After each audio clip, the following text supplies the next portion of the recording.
అందరికీ నమస్కారం. ఇప్పుడు ఒక ప్రేయర్ చెప్పేస్తాం.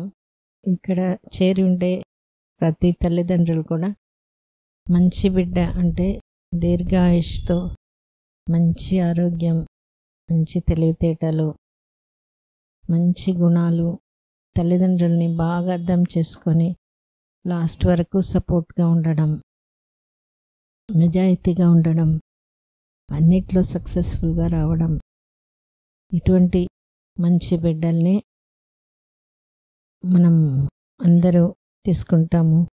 ప్రపంచవ్యాప్తంగా ఇటువంటి బిడ్డలే అందరికీ పుట్టాలి అని కూడా అందరం బాగా ప్రార్థిస్తాం. ఇప్పుడు ఇక్కడ మన దగ్గర చూపించుకొని డెలివరీ అయిన వాళ్ళు వాళ్ళ ఎక్స్పీరియన్స్ మనతో షేర్ చేస్తారు. వాళ్ళు చెప్పిన విషయం బాగా మనసు పెట్టి వింటాం. అందరికీ నమస్కారం. నేను డాక్టర్ నివేదిత. ఇక్కడ డెలివరీ చేసుకొని తన సక్సెస్ స్టోరీని మనందరితో షేర్ చేసుకోవడానికి వస్తున్నారు. తన ఎక్స్పీరియన్స్ తన మాటల్లోనే మనం వింటాం. ఇది చాలా ఉపయోగపడుతుంది. టాక్ టు బేబీ అడ్వాంటేజెస్ ఏంటి, ఎందుకు టాక్ టు బేబీ చేయాలి అనే దాని గురించి తన మాటల్లో తను చెప్తారు. మనందరం మనసు పెట్టి శ్రద్ధగా వింటాం. అందరికీ నమస్కారం అండి. నా పేరు లక్ష్మీ ప్రసన్న, మాది నెల్లూరు. నాకు ఇక్కడ డబుల్ సక్సెస్ స్టోరీ ఉంది. మా పెద్ద పాప ఇక్కడే పుట్టింది. ఫస్ట్ మెల్లైన తర్వాత 2 ఇయర్స్కి పుట్టింది పాప. 2 అబార్షన్స్ అయింది. తర్వాత ఇక్కడికి వచ్చాను అనమాట నేను మేడం దగ్గరికి. ఎందుకు అబార్షన్స్ అవుతున్నాయని రీజన్ తెలియదు. మేడం దగ్గరికి వచ్చాక అన్నీ చేసి నీకేం ప్రాబ్లం లేదు, జస్ట్ నువ్వు మెంటల్గా ప్రిపేర్డ్గా లేదు అని చెప్పేశారనమాట. అంతవరకు నాకే డౌట్ ఉన్నిందనమాట, ఏమన్నా ఇష్యూ ఉందేమో అనేసి. మేడం దగ్గరికి వచ్చి మేడం మాటలు విన్నాక అప్పుడు నాకు కాన్ఫిడెన్స్ పెరిగింది. మెంటల్గా నేను ఎలా ప్రిపేర్ అయ్యానంటే మేడం మోటివేట్ చేసేవాళ్ళు, అసలు దేనికి టెన్షన్ పడకుండా నార్మల్గా ఉంటే ప్రెగ్నెన్సీ చాలా ఈజీగా వస్తుంది అనేసి. వచ్చినా నిలబడడానికి చాలా మేడం మాటలే నాకు చాలా ధైర్యాన్ని ఇచ్చాయి. 3rd ప్రెగ్నెన్సీ చాలా ఇష్యూస్ వచ్చాయి నాకు. 2nd మంత్ నుంచే మోషన్ ప్రాబ్లం కానీ, తర్వాత బ్లీడింగ్ కనిపించిన అట్లా వచ్చాయన్నమాట 3rd ప్రెగ్నెన్సీలో కూడా. ఏ ఇష్యూ వచ్చినా ఏ టైం అయినా కూడా ఇక్కడ స్టాఫ్ అందరూ సపోర్ట్గా ఉండేవాళ్ళు, వెంటనే క్యూర్ చేసి పంపించేవాళ్ళు. సో టాక్ టు బేబీ చేశాను. నేను ఏదైతే చేశానో తను ఇప్పుడు నాతో అట్లనే ఉంటుందన్నమాట. నేను ఏదైతే అనుకున్నానో మనసులో అట్లనే ఇంట్లో కానీ పెద్దవాళ్ళతో అందరితో చాలా బాగా ఉంటుంది. స్కూల్లో లిజనింగ్ స్కిల్స్ కానీ క్లాస్ ఫస్ట్ వస్తుంది తను ఎప్పుడు. నువ్వు సింగర్ అవ్వాలి అని నేను అప్పుడే అనుకున్నాను, ప్రెగ్నెంట్గా ఉన్నప్పుడే. నేర్పిస్తున్నా, తనకి ఇంట్రెస్ట్ ఉంటేనే కదా వస్తుంది. చాలా బాగా నేర్చుకుంటుంది, మ్యూజిక్ బాగా పాడుతుంది అనమాట. ఇది నా ఫస్ట్ సక్సెస్ స్టోరీ. తర్వాత 2nd ప్రెగ్నెన్సీకి ప్లాన్ చేసుకోవడానికి టైం పట్టింది నాకే. కొంచెం గ్యాప్ నేనే తీసుకున్నాను అనమాట. ఆఫ్టర్ 6 years మళ్ళీ కన్సీవ్ అయ్యాను. ఫస్ట్ చాలా ధైర్యాన్ని ఇచ్చారే మేడం, ఈసారి ఎట్లా ఉంటుందో, అప్పుడున్న ఇష్యూసే మళ్ళీ వస్తాయేమో అని నేను పర్సనల్గా భయపడ్డాను. కానీ ఇక్కడ మేడం మాత్రం నువ్వు ఏం భయపడాల్సిన పని లేదు, అంతా మేము ఉన్నాం కదా, మేము చూసుకుంటామని చాలా చాలా ధైర్యం చెప్పేవాళ్ళు మేడం. అట్లాగే కొన్ని ఇష్యూస్ కామన్, అందరికీ వస్తుంటాయి పోతుంటాయి. బట్ మనం ఫస్ట్ ధైర్యంగా ఉండాలి. నాకు మేడం మీద హోప్ అంటే మేడం చూస్తేనే నాకు ఆటోమేటిక్గా వచ్చేస్తుంది.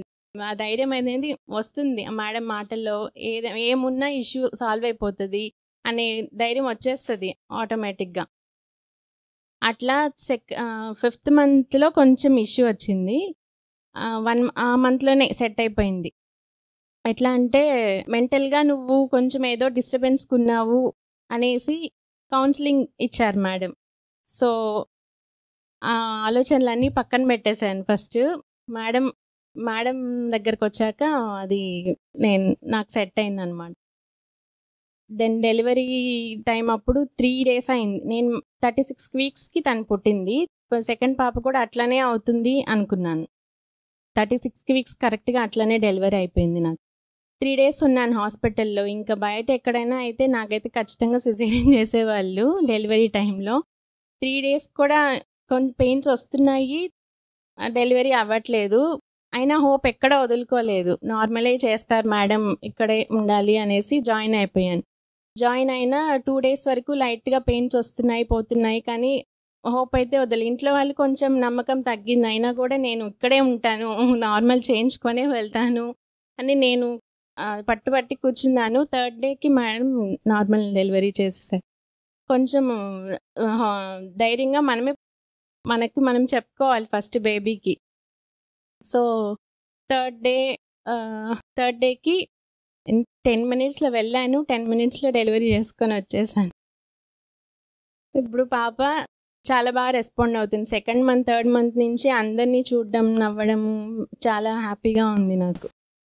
టాక్ టు బేబీ సెకండ్ ప్రెగ్నెన్సీలో ఎప్పటి నుండి స్టార్ట్ చేశారు? ఏం చెప్పేవారు?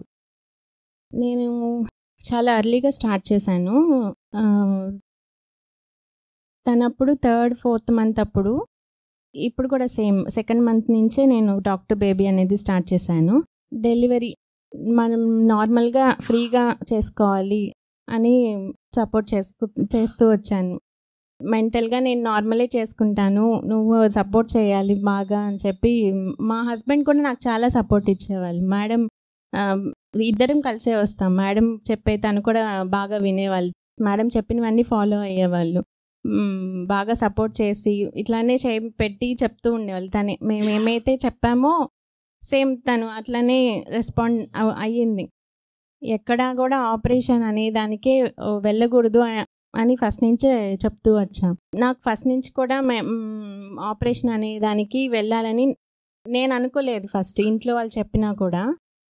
ఎందుకంటే నాకు ఆపరేషన్ అంటే భయం, అదేంటో నార్మల్లే పోవాలి అని మైండ్.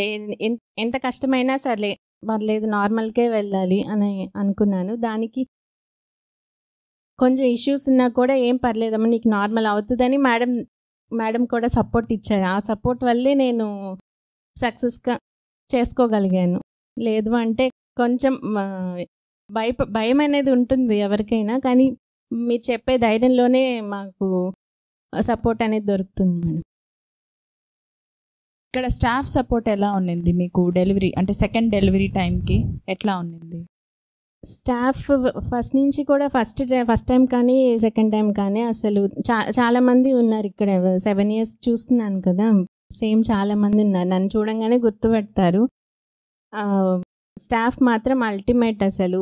ఎప్పుడు కూడా ఏ టైం అయినా కూడా జాయిన్ అయినా కూడా కానీ, ప్రెగ్నెన్సీ హోల్ జర్నీ అయినా కానీ, ఏ చిన్న దానికైనా ముందు వాళ్ళతోనే కదా మాట్లాడతాము. అసలు వాళ్ళ సపోర్ట్ చాలా అల్టిమేట్, అసలు చాలా హెల్ప్ చేశారు. అసలు ఇంత విసుగు అనేది కూడా ఉండదు ఎక్కడ కూడా. మనకి ఏ ప్రాబ్లం ఉన్నా కూడా ధైర్యంగా చెప్పగలుగుతామంటే వాళ్ళు రిసీవ్ చేసుకునే దాన్ని బట్టే కదా మనం ఎక్స్ప్రెస్ చేస్తాం. స్టాఫ్ చాలా అల్టిమేట్. చేస్తుంది మేడం. తనకి నువ్వేం చెప్పేదాన్ని బేబీకి? పెద్ద సింగర్ అవ్వాలంట. నువ్వు సింగర్ అయిపోయావు, బేబీని కూడా సింగర్ అవ్వమనే చెప్పావా? సింగింగ్ బాగుంటుందమ్మా, బాగుంటుంది. నీకు ఇష్టమా? ఎప్పటి నుంచి ఇష్టం నీకు సింగింగ్ అంటే? పెద్దయినప్పటి నుంచి. నువ్వు పెద్ద అయినప్పటి నుంచి నీకు సింగింగ్ అంటే ఇష్టము. మరి బేబీ దగ్గర పాటలు పాడేదానివా? పాడేవా? పాడలేదు. ఇప్పుడు పాడు మరి. బేబీ వచ్చేసింది కదా, ఇప్పుడు డైలీ పాడు పాట బేబీ దగ్గర కూర్చొని. ఇంకా చిన్నప్పుడే బేబీ కూడా నేర్చేసుకుంటుంది. బాగా చదువుతావా నువ్వు? ఒక్కసారి చెప్తే చాలా నేర్చేసుకుంటావా? ఫస్టా నువ్వు? కొంచెం భయపడుతుంది కానీ మాట్లాడుతుంది బాగా. బాగా మాట్లాడుతుంది. తను చెకప్స్కి వచ్చేది. తన మదర్ డెలివరీకి వచ్చుంటే తనే మొత్తం హాస్పిటల్ అంతా తిరిగేసి పాప పుట్టిన తర్వాత ఎంత హ్యాపీగా ఫీల్ అయిందో. వినూత్న చాలా మంచిది. నా ప్రెగ్నెన్సీలో తను కూడా నాకు చాలా సపోర్ట్ ఉండేది. బేబీ అయినా కూడా చాలా మెచ్యూర్డ్గా హెల్ప్ చేసేది. తను హాస్పిటల్కి వచ్చినప్పుడు కానీ పక్కనే ఉంటుంది. ఫస్ట్ నువ్వే ఎత్తుకోవాలి అంటే తనే తీసుకునింది ఫస్ట్ బేబీని. ఒకసారి డైరెక్ట్గా స్కూల్ నుంచే వచ్చింది. ఎందుకు వచ్చావు నువ్వు స్కూల్ నుంచి అని అడిగితే మా అమ్మ చెకప్ కోసం వచ్చింది, నేను బేబీ హార్ట్ బీట్ వినడానికి వచ్చాను అని చెప్పింది. లోపలికి వచ్చి తన హార్ట్ బీట్ విని బేబీకి హాయ్ చెప్పగానే ఆ బేబీ లోపల మూమెంట్ మేమందరం చూసాము. వాళ్ళ మదర్ పొట్ట మీద మూమెంట్ అట్లా వచ్చేసింది. తన గొంతు విని హాయ్ అని చెప్పగానే బేబీ అంత బాగా మూమెంట్ ఇచ్చేసింది తను దగ్గరకు వచ్చి మాట్లాడంగానే. స్కూల్ నుంచే డైరెక్ట్గా వచ్చేసింది. అంత బాగా ఇష్టం వాళ్ళకి ఏర్పడిపోతుంది. అందుకే టాక్ టు బేబీ ఎక్కువ మంది మదర్స్ చెప్తుంటారు, ఫాదర్ మాట్లాడినప్పుడు చాలా మూమెంట్ ఉంటుంది, ఎంత లేట్ అయినా సరే ఫాదర్ గొంతు వినంగానే మూమెంట్ వచ్చేస్తుంది బేబీ. ఆ ఇష్టం ఈమెకి వాళ్ళ పాప అంటే అంత ఇష్టం కాబట్టి ఆమెకు కూడా ఇష్టం అయిపోయింది. నిజంగా మేడం, టాక్ టు బేబీ చాలా హెల్ప్ అవుతుంది. మనం అనుకుంటాం కానీ వాళ్ళు వింటారా లేదా అని. మనం మాట్లాడే ప్రతిదానికి వాళ్ళకి అర్థమవుద్ది, రెస్పాన్స్ ఉంటుంది. పికప్స్ వస్తాయి, చాలాసేపటి నుంచి వస్తున్నాయి నాకు చాలు అంటే మనకు అర్థమవుతుంది కదా, ఆగిపోతాయి అన్నమాట పికప్స్. మనం వాళ్ళు చేసేవన్నీ మనకి ఫీల్ అవుతాం. చాలా ఎర్లీగానే నేను ఫీల్ అయ్యాను. మా హస్బెండ్ ఏం మాట్లాడినా కూడా రెస్పాన్స్ ఉంటుంది వెంటనే, కిక్స్ కానీ అవి మనకు అర్థమైపోతాయి. సో మాట్లాడేది వాళ్ళకి అర్థమవుతుందా లేదా అని డౌట్ పెట్టుకోవలేదు. వాళ్ళకి వాళ్ళు పుట్టాక మీకే అర్థమవుతుంది, మనం టాక్ టు బేబీ చేసాం కదా, సో వాళ్ళు ఇలా రెస్పాండ్ అవుతున్నారు కరెక్ట్ అందరిని అర్థమవుతుంది కదా. వాళ్ళు మీకు వన్స్ పుట్టాక మీకే అర్థమవుతుంది అనమాట. మీ రెస్పాన్స్ కూడా అట్లానే ఉంటుంది. మీరు మనసు పెట్టి మాట్లాడారంటే వాళ్ళకి అన్నీ అర్థమవుతాయి. స్పెసిఫిక్గా సాంగ్ ఏమైనా వినేవారా? విన్నానండి, గణేష్ పాట ఒకటి విన్నాను. ఇప్పుడు కూడా ఆ పాట పెడితే సైలెంట్ అయిపోతుంది మా పాప. దేవుడి పాట చాలా అబ్జర్వేషన్తో వింటుంది, సైలెంట్గా వింటుంది. ఆ పాట పక్కన వెళ్తే ఇంకా ఏడవదు, ఏం చేయదన్నమాట. నేనే షాక్ అండి. డెలివరీ అప్పుడు కూడా ఆ పాటే పెట్టుకున్నాను. వాళ్ళకి అలా అలవాటు అయిపోయింది విని విని. సేమ్ ఎవ్రీడే వినేదాన్ని నేను అదే సాంగ్. వినూత్న, మీ బేబీ ఎక్కడుంది ఇప్పుడు? In my house. వదిలేసి వచ్చావు కదా, మరి ఉంటుందా బేబీ? నో. ఏం చేస్తుంది? సైలెంట్గా ఉంటుందా? పడుకొని ఉంటుందా? ఎస్. బాగా వింటదా? నువ్వు మాట్లాడితే నిన్ను చూస్తుందా? ఎస్, వింటది. ఏం పిలుస్తావు పాపని? లక్కీ. లక్కీ అంటావా? నువ్వే పెట్టేసావా పేరు? ముద్దు పేరు లక్కీ. అవునా, సరే. లక్కీ బేబీ నువ్వు మాకు చూపించలేదు, ఈసారి వచ్చేటప్పుడు లక్కీ బేబీని కూడా తీసుకొని రావాలి. ఓకేనా? సరే, ఫైనల్గా మీ వర్డ్స్లో కన్క్లూజన్ అంటే ఎట్లా? సెకండ్ డెలివరీ, నార్మల్ డెలివరీ, అన్నీ దాటి వచ్చేసారు. సెకండ్ డెలివరీ చాలా ఈజీగా, స్మూత్గా. అవును మేడం. గ్యాప్ ఉండి నార్మల్ అవుతుందా అవ్వదా అని ఇంట్లో కూడా డౌట్ పడ్డారు. గ్యాప్ ఎంతున్నా కూడా మనకి దానికి సంబంధం లేదు. మనం మెంటల్గా ప్రిపేర్ అయి ఉండాలి ఫస్ట్. అసలు మేడం దగ్గరికి వస్తున్నాము అంటే మనకి ఏ ఇష్యూ ఉండదు, అంతా క్లియర్ అయిపోతుంది అని నేనైతే బాగా స్ట్రాంగ్గా ఫీల్ అయ్యాను ఫస్ట్ డెలివరీతోటే. ఓవరాల్గా చెప్పాలంటే మేడం వల్లే నేను 2 డెలివరీస్ చాలా సక్సెస్ఫుల్గా, హ్యాపీగా. ఇప్పుడు ఏం ఇష్యూ వచ్చినా కొంచెం ఫీల్ అవుతాం, కానీ ఇప్పుడు ఎంత హ్యాపీగా ఉన్నానంటే నేను మేడం వల్లే అనమాట. నేను బయట ఇంకెక్కడున్నా హెల్త్ పరంగా ఇట్లా సెట్ అయి ఉండేదాన్ని. చాలా టైం పట్టింది. నేను నార్మల్గానే సెన్సిటివ్ బాగా. నేను ఇక్కడికి రావడం వల్ల, మేడం దగ్గర చూపించుకోవడం వల్లే నేను ఈరోజు ఇంత హ్యాపీగా ఉన్నాను. 2 డెలివరీ సక్సెస్ఫుల్గా, నార్మల్గా, హెల్త్ పరంగా అన్ని రకాలుగా సెట్ అయ్యాను ఇక్కడికి రావడం వల్లే మేడం. ఫస్ట్ టైమే నాకు ఇంకొక లైఫ్ వచ్చినట్టు అయిపోయింది ఫస్ట్ డెలివరీ తర్వాత. సెకండ్ అంత కాంప్లికేషన్ లేదు. సెకండ్ నార్మల్గా, ఆ కాంప్లికేషన్స్ చాలా తగ్గిపోయాయి సెకండ్ టైం. సో ఆండాల్ మేడంకి నేను చాలా రుణపడినాను.